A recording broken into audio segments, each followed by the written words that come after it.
본래 이런 공포스러운 거, 재난과 관련된 이런 공포스러운 이런 거는 뭐 이런 거 이렇게 별로 이렇게 얘기하는 거 좋아하지 않는데, 네, 이번 그 여섯인을 때는 이 내용과 관련해서 그러니까 다뤄야 될 부분이기 때문에 부득불 이것을 보여드렸습니다. 이제 오늘은 6장의 구체적인 그 인들에 대해서 한번 보도록 하겠습니다.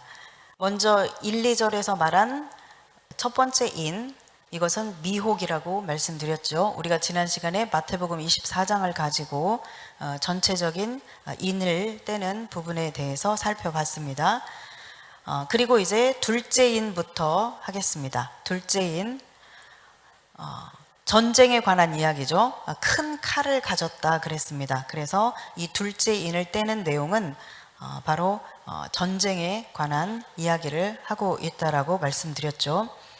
붉은 말을 탄 자가 땅에서 화평을 제하여 버리고 서로 죽이게 했다. 그리고 큰 칼을 받았다 그랬죠. 그래서 이것은 어떤 전쟁을 이야기하는 것입니다. 세계 1차 대전, 2차 대전을 겪으면서 종말을 거부할 수 없게 되었습니다. 그래서 이때부터 사람들이 종말에 대해서 이제 본격적으로 연구하기 시작한 시점이 바로 세계 1차, 2차 대전입니다. 세계 1차 대전은 여러분이 이렇게 보는 것처럼 1914년부터 18년까지 약 4년 4개월에 걸쳐서 일어난 그런 전쟁입니다. 그래서 유럽, 중동, 아프리카, 중국, 그러니까 대륙으로 치면 유럽과 아프리카와 아시아 대륙에 걸쳐서, 그리고 태평양과 지중해, 카리브해에 걸친 전쟁이었습니다. 그래서 이때 사망한 사람이 820만 명이죠. 6천년 인류 역사 가운데 많은 전쟁이 있었지만 그 전쟁에서 100만 명 이상 죽은 전쟁은 없었습니다.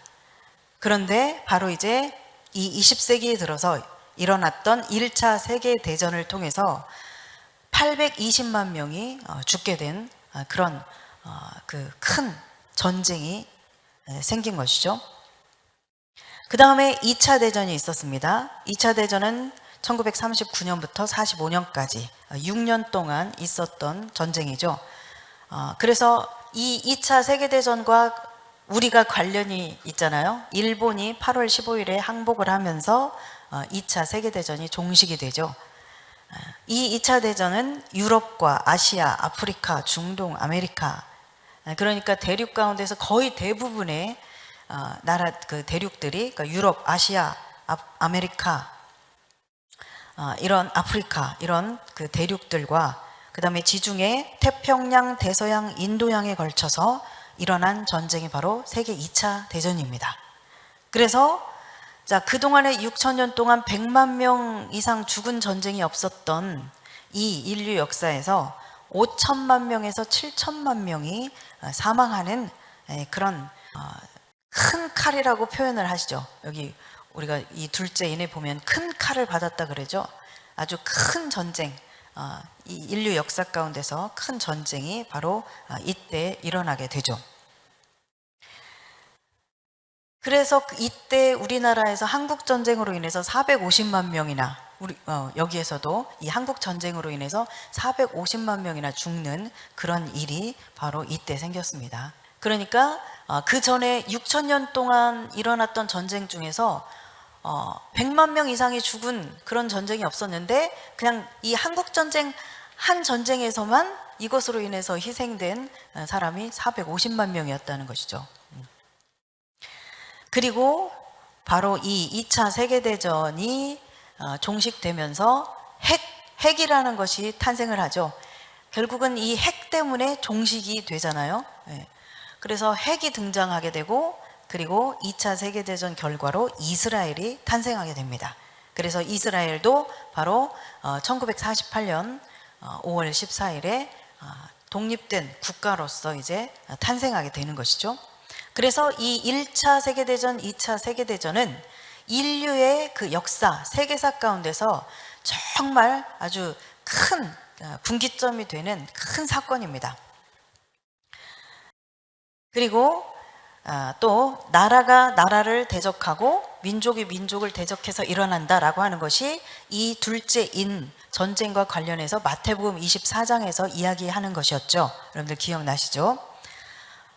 그런데 바로 이 세계대전이 종식되면서부터 그때부터 시작해서 지금까지 세계 도처에서 곳곳에서 정말 이걸 다 헤아릴 수 없을 만큼, 다 셀 수 없을 만큼의 그 민족 간의 분쟁이 끊임없이 일어나고 있습니다. 지금까지도. 예를 들어서 지금 그 중동 지역에 있는 쿠르드족 같은 경우도 그 시리아 내전하고 이렇게 관련되어서 계속 쿠르드족이 거기에 이제 가담하고 그러면서 사실은 이 IS, 그 공포의 IS 아시죠? IS를 그 물리치는 데 있어서 그 문제를 해결하는 데 있어서 큰 공을 세운 게 이 쿠르드족이거든요. 근데 바로 이 쿠르드족은 터키, 이라크, 뭐 시리아, 이란 이런 곳에 곳곳에 이렇게 흩어져 사는 그런 민족인데 독립하고자 하는 거예요. 우리도 하나의 그 국가를 형성하고 싶다. 3천만 명이 넘거든요. 그 민족이 지금 현재 있는 숫자가.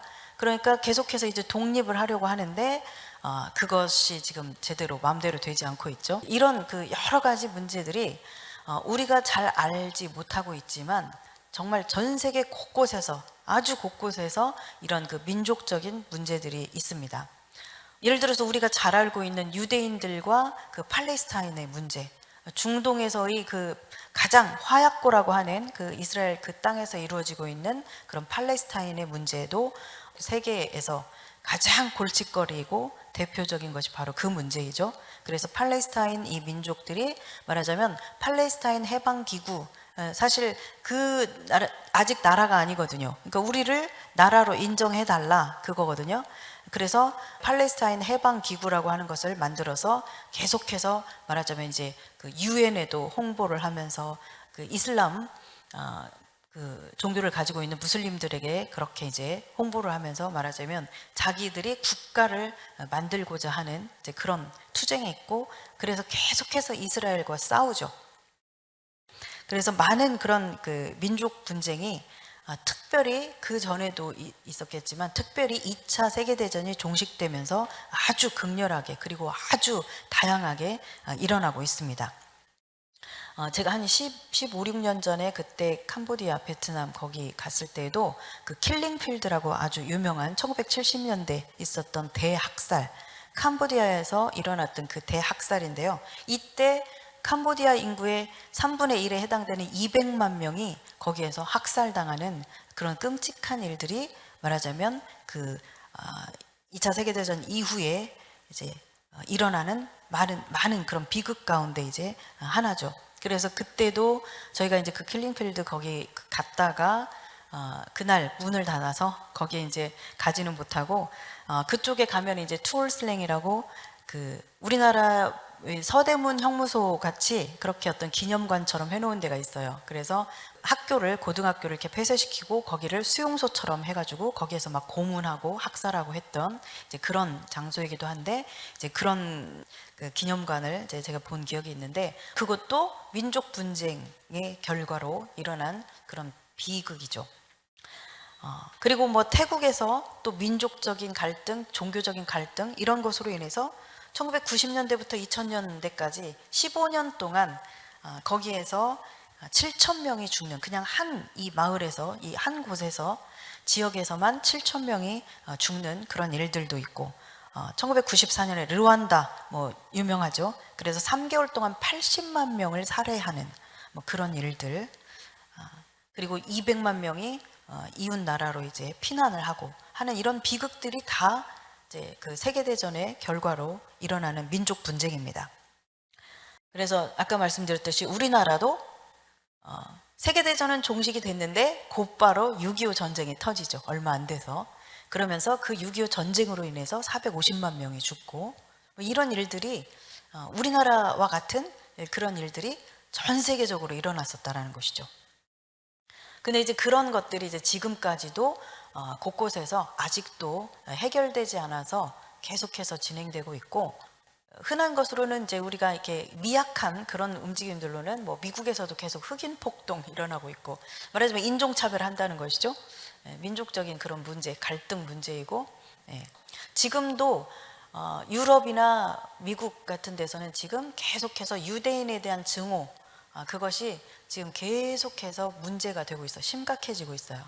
그래서 우리가 이제 이게 종종 세계 뉴스 접하다 보면 뭐 그 유대인들 그 회당 안에 들어가서 다다다다 총기 난사해가지고 유대인은 죽어야 된다 막 이렇게 외치면서 그렇게 학살하고 뭐 이렇게 살해하고 뭐 이런 일들이 많이 있죠.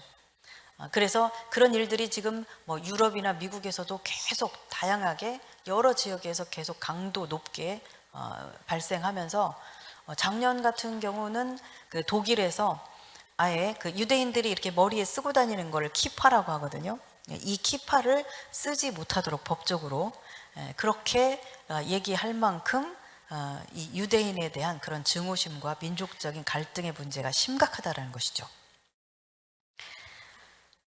그래서 뭐 스리랑카의 타밀족, 필리핀의 모로족, 스페인의 바스크족, 중국 티베트족, 뭐 코소보 사태, 보스니아 내전, 인도, 미얀마, 중국, 몽골 뭐 아주 곳곳에서 일어나고 있습니다. 저희 신부교회가 있는 인도 나갈랜드 지역, 거기도 그때 성수사님과 얘기하다가 보니까 그 나갈랜드 지역, 그 지역하고 이렇게 미얀마하고 맞붙어 있는 거예요. 그래서 미얀마하고 이쪽 인도에 해당되는 이가 나갈랜드 쪽하고 계속해서 지금 사이가 안 좋아서 그 어떤 영토 문제로 분쟁 가운데 있고 그렇다라는 얘기를 들었습니다. 그래서 조용한 곳이 정말 빼꼼하니 조용한 곳이 거의 없을 만큼 곳곳에서 그렇게 민족 분쟁이 일어나고 있죠. 그래서 마태복음 24장에서 말하고 있는 민족이 민족을, 나라가 나라를 대적하는 이제 그런 일들이 수십 년간 지금 진행되어 오고 심각해지고 있다라는 것입니다. 이렇게 세계는 지금 영토 문제로, 종교 문제로, 어떤 종족의 문제, 그리고 자원 문제, 이런 문제로 인해서 계속해서 갈등을 일으키면서 전쟁 그리고 분쟁을 끊임없이 일으키고 있습니다. 자, 어떠세요, 여러분? 여기에서 지금 이제 마태복음 24장에서 예수님이 말씀하신 나라와 나라 간 그리고 민족과 민족 간의 그 전쟁, 대적해서 일어난다는 일, 그리고 여기에서 말하고 있는 이 둘째인을 뗐을 때에 그 큰 칼을 받은 자가 화평을 제하고 있는 이것이 둘째인에서 말하고 있는 이것이 전쟁에 관한 이 이야기가 지금 우리가 겪었던 1차, 2차 세계대전과 그 이후로 수십 년간 지금 지속되고 있는 이런 민족 분쟁, 전쟁, 이것과 관련이 있다라는 것에 대해서 여러분 동의가 되십니까? 네, 저는 충분히 이제 제가 이런 이제 자료들을 찾고 검색하고 이제 이러면서 이제 결론이라는 표현보다는 제가 이해하고 받아들이기는 이 1, 2차 세계대전이 정말 어떤 지난 시간에 이는 재난의 시작이라 그렇게 말씀하셨잖아요. 어떤 진통, 산통이 시작되는 그 중요한 그런 사건이라고 그렇게 여겨집니다. 자, 그리고 이제 두 번째로는 기근입니다. 셋째인이죠. 셋째인을 뗐을 때 저울을 가진 검은 말 탄 자가 있었는데 보리석대에 뭐 한 데나리온, 밀 한 되에 한 데나리온 그런 이야기 나오죠. 자, 한 데나리온은 당시 노동자들의 하루 임금이라고 했습니다. 그래서 밀 한 돼, 즉 이 한 되라고 하는 이 코이닉스는 1리터 정도 된다고 그랬죠, 부피가. 그래서 밀 1리터에 한 되에 10만 원, 20만 원 하는 그런 상황이 벌어진다라는 이 이야기는 그러니까 극심한 기근으로 인해서 물가가 폭등하는 것이죠. 식량의 그 값이 폭등하는 것을 말하는 거죠. 제가 고등학교 고3 때인지 대1 때인지 모르겠는데 그때쯤 걸프전이 있었어요. 그 걸프전 때 바그다드에서 이 밀가루, 이 밀 한 포대가 40만 원이었다 그럽니다. 그러니까 어떤 전쟁이 기근을 낳게 되는 것이죠. 자, 실시간 통계를 보면 어제 최종적으로 어제 저녁 7시 기준으로 해서 다시 한번 이 실시간 세계 통계를 업그레이드 했는데, 현재 영양실조를 겪고 있는 사람은 8억 4,765만 명 이상입니다. 그리고 어제 하루 동안 굶주림으로 사망한 사람이 24,500명이 넘어요. 어제 하루만 굶어서 죽은 사람이. 우리는 굉장히 이제 풍요로운 그런 나라에서 그렇게 살고 있기 때문에 잘 느끼지 못하지만, 아주 세계의 많은 지역들이 넓게 분포하는 그런 지역들에서 이 가난함, 그리고 이 굶주림, 그리고 그 영양실조, 이런 문제로 고통을 받고 있죠. 자, 그래서 워싱턴 포스트지는 2차 세계대전 이후에 최악의 기근에 세계가 시달리고 있다라고 2017년도에 말했어요. 그러니까 더 갈수록 풍요로워지고 잘 사는 그런 그 세계가 되지 않나? 우리는 그렇게 생각하고 있지만, 실제적으로 지금 분석하기로는 2차 세계대전 이후에, 그때야 극심한 어떤 전쟁 이후에 폐허가 된 곳이 많고 하니까 그렇다 치지만, 이제 점점점 좋아졌는데, 이제 와서 지금 최근에 2017년에 말하기를 최악의 기근이 지금 있다라는 것이에요.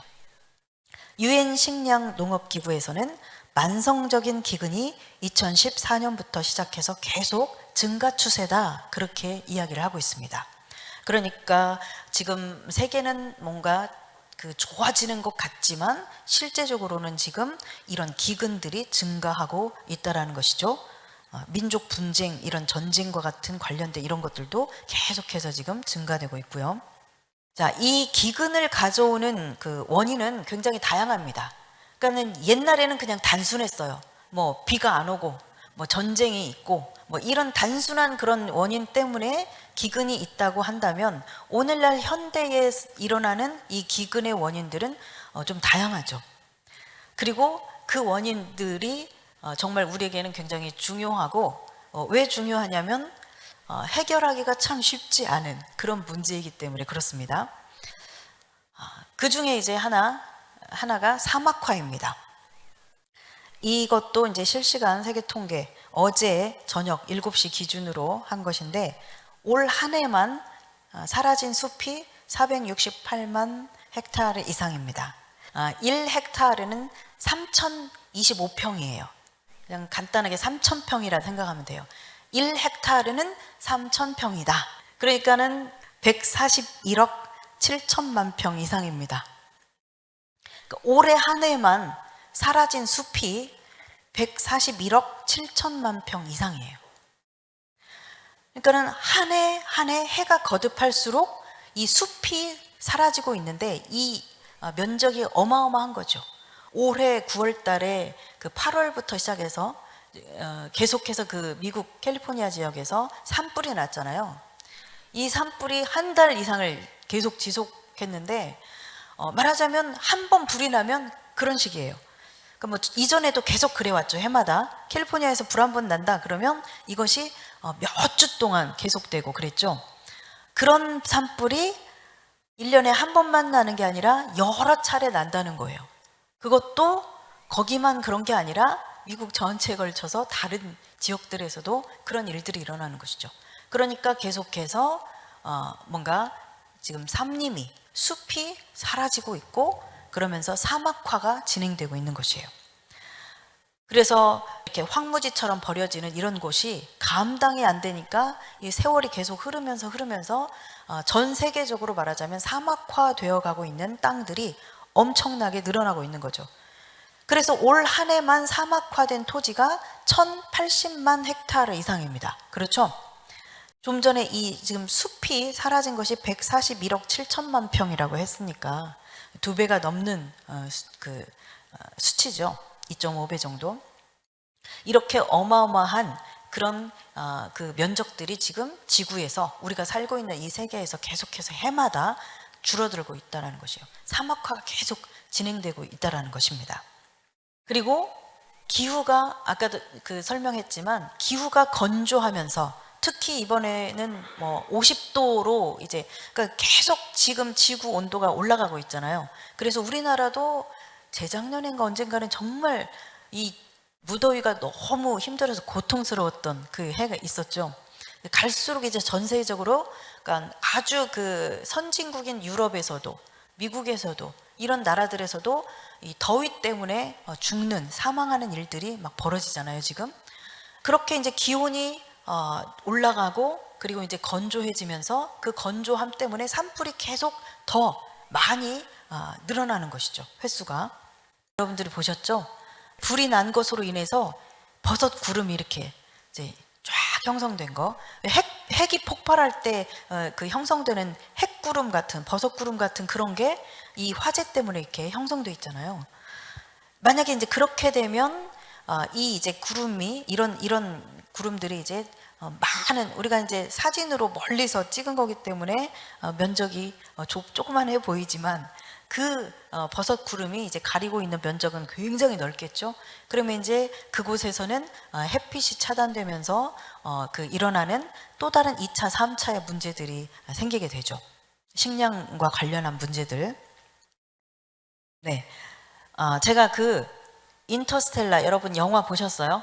제가 기억나는 아주 인상적인 장면 중에 하나가 뭐냐면 그 이렇게 처음에 시작하는 초반부에 그 주인공들이 이렇게 모래바람이 막 일어나면서 그 모래바람 때문에 앞이 안 보이는 거예요. 완전히 모래바람이 뒤덮여서 그게 사막화 때문에 일어난 거거든요. 그러니까 인터스텔라가 이제 2067년 그것을 배경으로 이제 가상으로 그 시대를 배경으로 해서 만든 영화인데 말하자면 그때는 사막화가 너무 진행이 많이 돼가지고 그 이 모래바람으로 인해서 앞이 잘 보이지 않아서 막 그 입을 틀어막고 호흡도 제대로 하지 못하고 밖에 나가서 숨을 제대로 못 쉬는 거예요.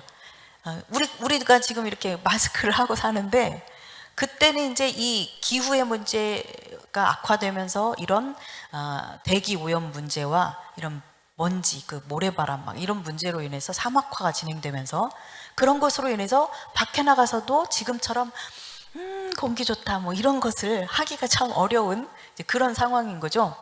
그런 이제 그 영화를 만들면서 말하자면 이제 영화를 제작하는 사람들이 공부를 굉장히 많이 해요.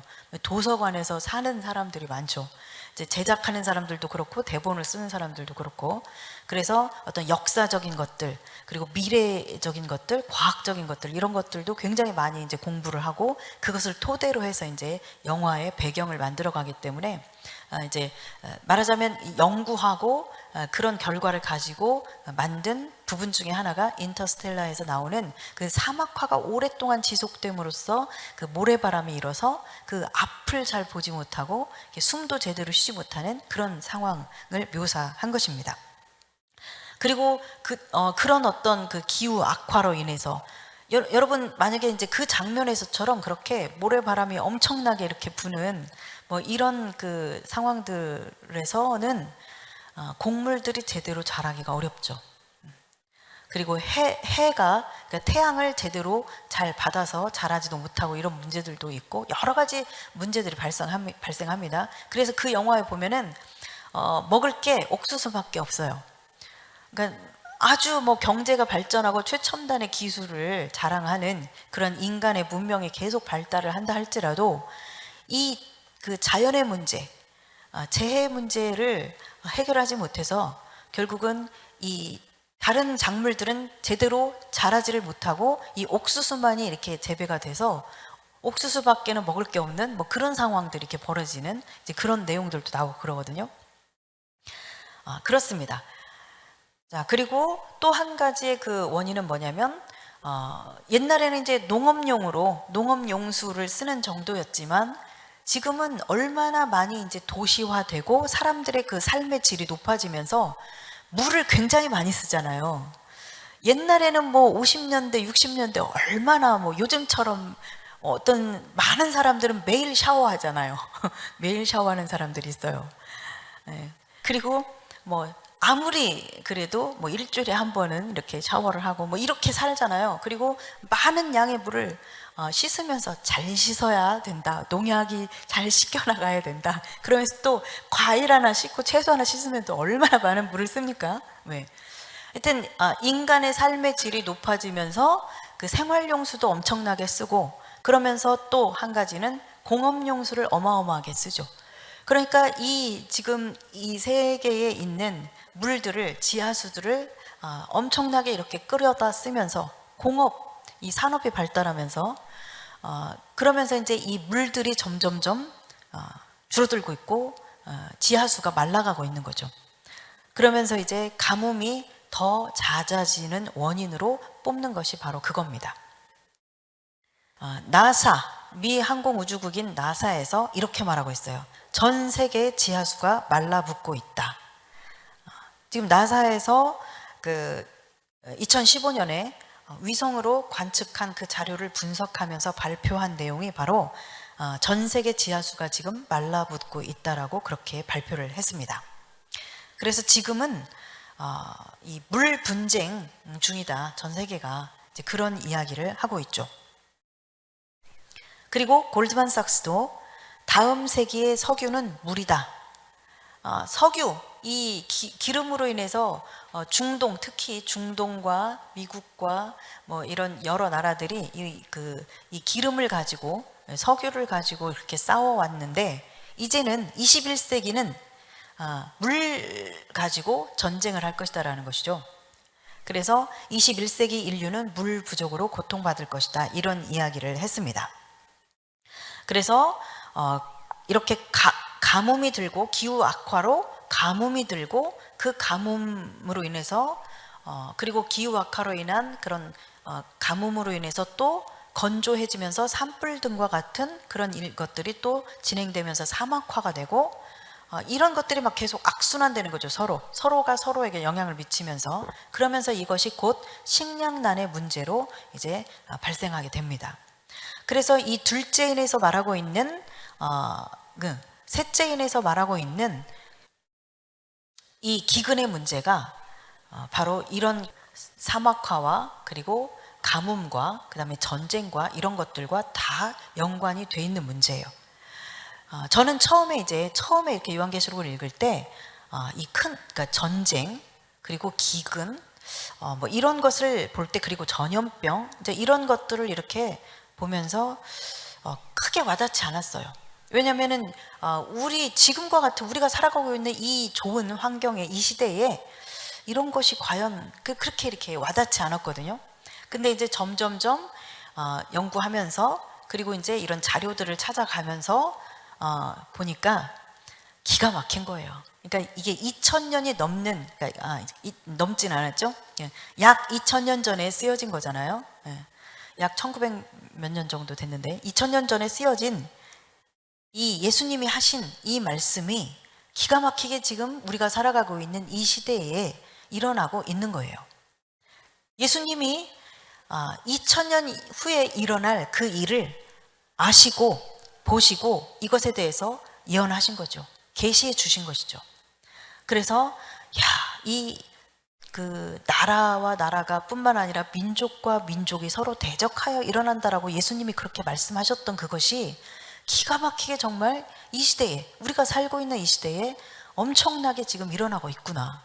이 기근 문제만 해도 이제는 인류가 만들어낸 이런 문화적인 그런 것이, 그 기술이, 그런 삶이 결국은 인간의 문명이 결국은 우리에게 해가 되어서 재해가 되어서 돌아오도록 하는 그런 결과를 만들어서 자연을 파괴해가면서 결국은 이제 걷잡을 수 없는 그런 상태로 그렇게 진행이 되는 그런 결과를 가져왔는데, 이것이 다 말하자면 주님께서 예고해 놓으셨던 이야기들이라는 거죠. 아까 우리가 영상에서 본 것처럼 지금 이상 기후가 굉장히 많이 일어나고 있어요. 곳곳에서. 그래서 여기에서는 지금 미국 덴버나 몇 군데 얘기를 했는데 그런 일이 유럽에서도 일어나고 러시아 그쪽에서도 일어났죠. 그러니까는 아주 뜨거운 지역에서 갑자기 그냥 하룻밤 사이에, 몇 시간 사이에 40 몇 도에서 50도에서 갑자기 그냥 기후가 떨어져서 폭설이 내리고 겨울이 돼버린 거예요.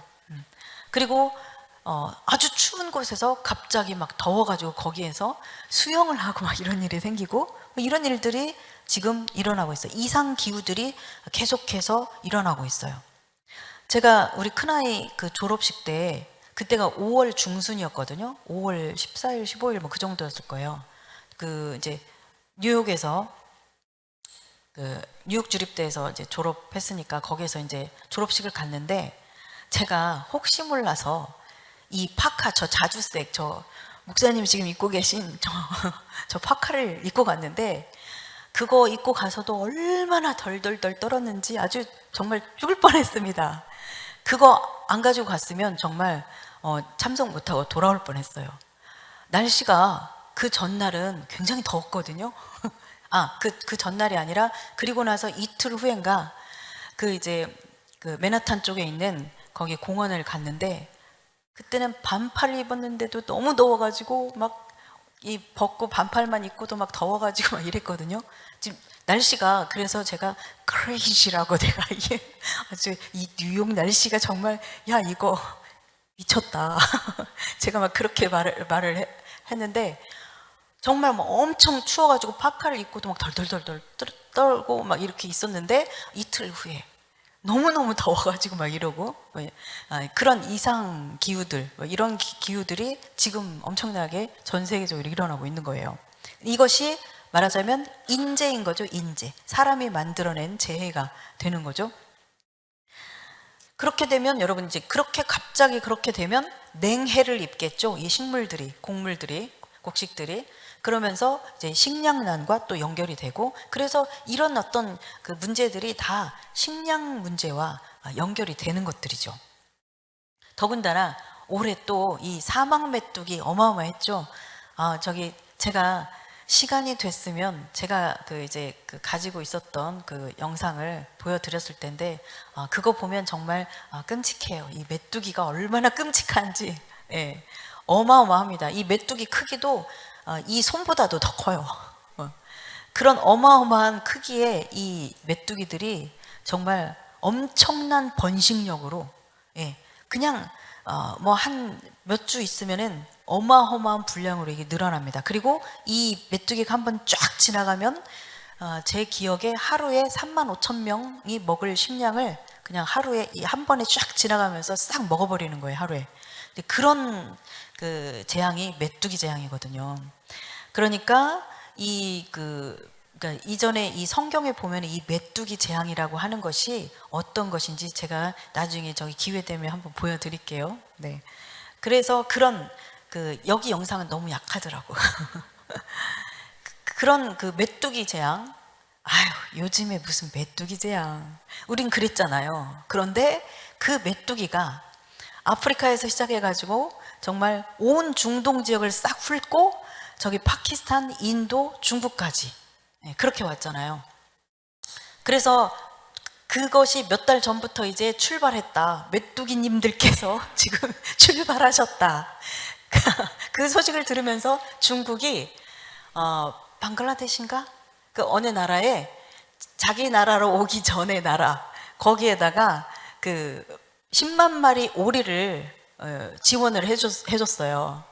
그런데 결국은 해주겠다고 했는데 결국은 그 오리들이 생존할 수 있는 환경, 기후가 안 된다. 그래서 결국은 거절 당하고 이제 그게 안 됐거든요. 얼마나 이게 다급했으면 우리나라가 10만 마리 오리 지원해주겠다 막 이러겠어요. 메뚜기 잡아먹으라고. 근데 그거 가지고 그런 정도로 해결할 수 있는 문제가 아니었죠. 어마어마합니다. 근데 그러면서 이번에 뭐 아프리카, 중동 그리고 이 아시아 쪽 엄청난 그런 식량난이 발생했죠.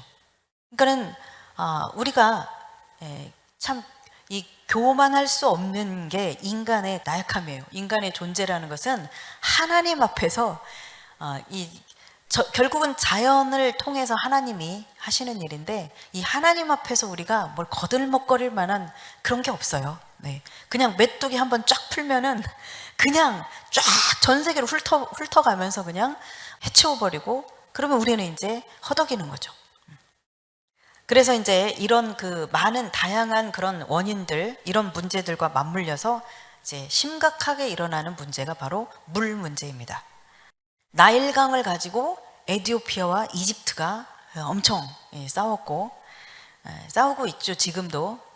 겐지스강은 인도, 네팔, 중국, 방글라데시가 서로 분쟁, 이 강줄기를 하나 가지고 지금 서로 분쟁하는 거예요.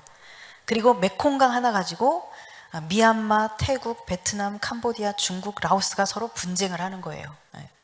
그리고 요단강 알죠? 이 요단강 하나 가지고 이스라엘과 요르단과 시리아, 레바논이 서로 분쟁하고 이런 그 물줄기, 강줄기 이거 하나 가지고 그 계속해서 싸우는 거죠.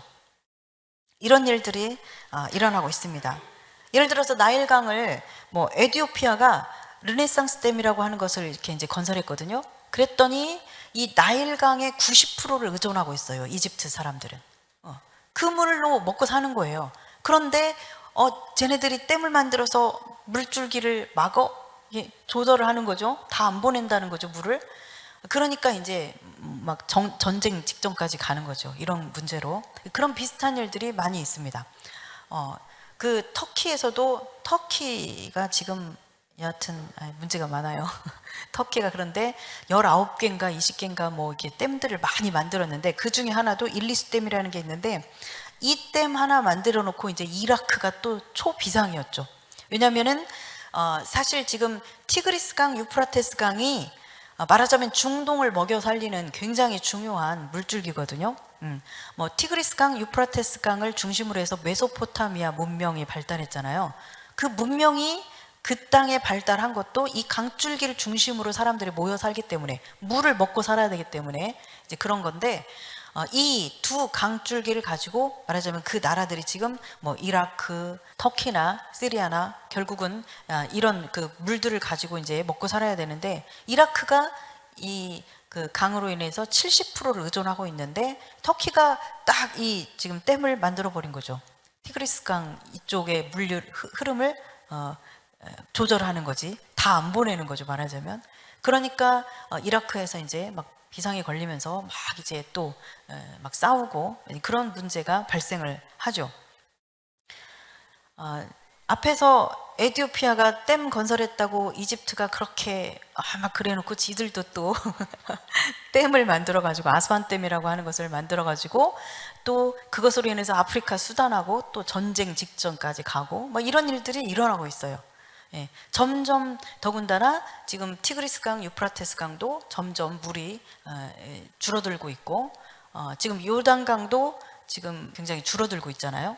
거기에서 다 뽑아다 쓰니까 계속해서 줄어들고 있어요. 그래서 이제 그것으로 인해서 요르단강을 이렇게 흘러서 사해로 들어가잖아요. 근데 사해 바다가 지금 사해가 두 동강 났잖아요. 예전에는 이렇게 하나였는데 지금 이게 물이 말라가가지고 물이 줄어들면서 점점 이제 두 동강이 되는 이제 이런 상황이 될 만큼 지금 물이 계속해서 전 세계적으로 이제 말라가고 있다라는 것이죠. 그리고 그 물로 인해서 계속 지금 싸우고 전쟁을 하고 있는 그런 상황이라는 것이죠. 자, 그래서 제가 위키백과 거기에서 보니까 이렇게 얘기하고 있더라고요. 한번 읽어볼까요? 같이 읽어볼까요? 전쟁, 기근, 역병의 쓰리콤보는 의외로 쉽게 찾아볼 수 있는 국가 막장 테크다. 전쟁은 기근을 가져오고 전쟁과 기근으로 마비된 사회 시스템과 비정상적인 인구 밀집, 군대라든가 피난민이 합쳐지면 바로 전염병이다. 쓰리콤보가 한꺼번에 일어나는 데는 다 이유가 있는 법이다. 괜히 묵시록의 네 기사 중에 하나가 기근인 것이 아니다. 네. 이 사람이 어떤 사람인지 모르겠지만 네 기사라고 했죠. 4명의 그 말탄자를 이야기하는 것 같은데 이렇게 전쟁, 기근, 역병, 즉 전염병이죠. 이것이 말하자면 세트로 일어난다라는 얘기예요. 예를 들어 전쟁이 일어나고 기근이 일어나고 그것으로 인해서 이제 기근이 일어나고 그러면서 전쟁에서 많은 사망자가 생기고 피난민이 생기고 그러면 많은 사람들이 이제 한꺼번에 몰려서 지내야 되다 보니까 전염병이 쉽게 퍼질 수 있고, 이제 시신들이 많고 그러다 보니까 그것으로 인한 전염병들이 또 생기게 되고, 이런 그 연관성을 다 가지고 있다는 것이죠. 그리고 우리가 이제 본 이런 기후와 관련된 여러 가지 발생되는 또 문제들, 이런 것들로 인해서 말하자면 이런 일들이 지금도 가능한 이야기이고, 전쟁, 기근, 전염병, 이게 구약 성경에서 그 선지서들에서 항상 세트로 다닌다고 제가 지난주에 말씀드렸죠. 하나님이 이 땅을 심판하실 때 항상 이 세 가지가 세트로 다닌다고 말씀드렸어요. 그래서 우리가 에스겔과 예레미야 대표적인 말씀을 드렸습니다. 이것을 찾아보는 것만 그냥 이렇게 간단하게만 찾아도 기근, 전쟁, 기근, 전염병, 이 세 가지를 언급하는 부분이 40회 이상이 된다고 말씀드렸죠. 구약 성경에만. 그렇게 하나님께서 바로 그 심판의 어떤 그런 그 심판을 행하실 때 이 세 가지를 언급하시면서 말씀하셨는데, 그것이 지금 오늘날 이 많은 공부를 하고 연구를 하는 그런 전문가들이나 이런 그 사람들도 똑같은 얘기를 하는 거예요. 이 전쟁과 기근과 역병 쓰리콤보라고 얘기를 하고 있죠. 예. 그렇습니다. 그래서 우리가 지금 보고 있는 이 요한계시록에서 이런 전쟁, 기근, 전염병, 이런 문제가 무슨 저기 이거 옛날에 2000년 전에 쓰였던 거잖아, 뭐 이렇게 우리가 가볍게 생각할 그런 게 아니라, 이것은 모든 인류의 역사를 아시고 이끌어 가시는 주권자이신 바로 예수 그리스도, 그분에 의해서 예언된 만큼, 계시된 내용인 만큼 그것이 우리 삶 가운데서 지금 이 시대에 현실적으로 일어나고 있다는 것을 우리가 확인해 볼 수 있습니다. 자, 그리고 질병의 역사라고 하는 책을 쓴 프레더릭이라는 사람이 이런 이야기를 했습니다. 이것도 같이 한번 읽어보겠습니다. 그렇게 해서 인류의 세 가지 큰 적인 역병과 기근과 전쟁이 증가일로의 길을 걸어왔다. 역병과 기근과 전쟁은 상호작용하면서 하나가 다른 하나를 불러일으키는 결과를 빚는다. 네, 이렇게 얘기하고 있습니다. 이것은 무슨 종교 서적이나 그런 서적이 아니에요. 네, 가람기획에서 나왔기 때문에 이 출판사가 기독교 출판사가 아닙니다. 네, 말하자면 이 기후 문제나 아니면 사회 문제를 연구하는 그런 학자들, 이런 전문가들의 이야기도 동일하다는 이야기입니다. 결국은 성경의 내용을 전문가들이, 학자들이 지금 이렇게 뒷받침해주고 지지해주고 있는 그런 결과인 것이죠. 자, 여러분, 이제 제가 이렇게 사막화되고 숲이 사라지고 기후가 그렇게 변화되면서 기근이 계속, 가뭄이 이렇게 악순환되고, 그러면서 물에 문제가 생기고 등등등 이런 문제들을 말씀드렸는데, 이 세 번째 기근이 바로 지금 이 시대를, 21세기를 살아가고 있는 20세기, 지난 20세기와 그리고 21세기를 살아가고 있는 오늘날 우리의 삶과 아주 매우 밀접하게 연결되어 있다. 이 셋째인에서 말씀하고 있는 이 기근의 문제가 지금 우리가 겪고 있는 이 문제와 깊이 연결되어 있다라고 동의가 된다라고 생각하세요? 네, 저는 이렇게 쭉 자료를 찾고 하면서 그래, 정말 이제 그 다른 어떤 구조적인 부분과 다른 성경의 근거를 통해서도 제가 지난 시간에 말씀드렸듯이 우리는 지금 넷째 인을 떼서 진행된 어떤 그 시대에 살고 있다. 한 일회가 시작되는 그때를 앞두고 있는 그런 세대를 살고 있다라고 말씀드렸는데, 그것을 바로 이러한 요소들이 지금 이렇게 뒷받침해주고 있다라는 것을 저는 확인을 하게 됩니다. 그래서 저는 이 셋째인을 땜으로써 일어나는 이 기근의 문제가 지금 오늘날 우리 우리가 살아가고 있는 이 세계에서 일어나는 그런 문제들과 직결되어 있다라고 그렇게 보고 있습니다. 자, 그 다음에 이제 6절에 보면 이 기근의 문제를 이야기할 때 마지막 절, 감람류와 포도주는 해치지 말라 이렇게 말씀하시거든요. 이 감람류는 올리브유예요. 이 감람류, 올리브유와 포도주는 어떤 의미를 가지고 있는 것일까? 이걸 생각해야 되겠죠? 성경적으로. 자, 감람류는 어떻게 쓰였냐면 성전에서 금 등잔대의 등잔에 계속해서 불이 꺼지지 않도록 기름을 공급하죠. 그 기름, 거기에다 붓는 기름이 이 올리브유입니다. 그리고 이제 중요한 것은, 제가 말하고자 하는 것은 뭐냐면 소제를 드릴 때, 여러분 소제가 뭐죠? 네, 예전에 배웠는데 네, 소제, 곡물로 드리는 제사가 소제예요. 밀로 이제 고운 가루를 내어서 이렇게 드려서 그것으로 진설병을 만들고, 그리고 그 가루를 또 이렇게 넣어서 불에 넣어서 이렇게 태워드리고, 뭐 이런 그런 그 소제를 드릴 때 거기에다가 함께 이렇게 붓는 것을 전제라고 하거든요. 그것으로 쓰는 것이 바로 이 올리브유입니다. 자, 소제를 드릴 때 항상 그 기름을 부어서 드리는, 그리고 포도주를 부어서 드리는 그런 의식, 그게 있는데 그것을 전제라고 해요. 부어 드리는 제사. 그래서 왜 그 디모데후서에 보면 바울이 내가 전제와 같이 부어졌다라고 그렇게 표현하죠. 내가 그냥 그 소제를 드릴 때 다 이렇게 확 부어서 다 드리는 그 전제를 드림과 같이 나의 삶을 주님 앞에 다 쏟아 드렸다, 그런 표현이잖아요. 그 전제예요. 그때 쓰이는 것이 바로 이 올리브유와 이 포도주예요. 그래서 말씀을 보면 요엘서, 이 요엘서는 유다 백성들을 향해서 이제 하나님께서 여호와께로 돌아오라 계속 말씀을 하셔도 돌아가지 않는 이 유다 백성을 향해서 말하자면 이제 그 메뚜기를 보내서 심판하시는 그런 장면이 나오는데, 그때에 그렇게 이제 애통해하는 그런 장면들이 나오는 거예요.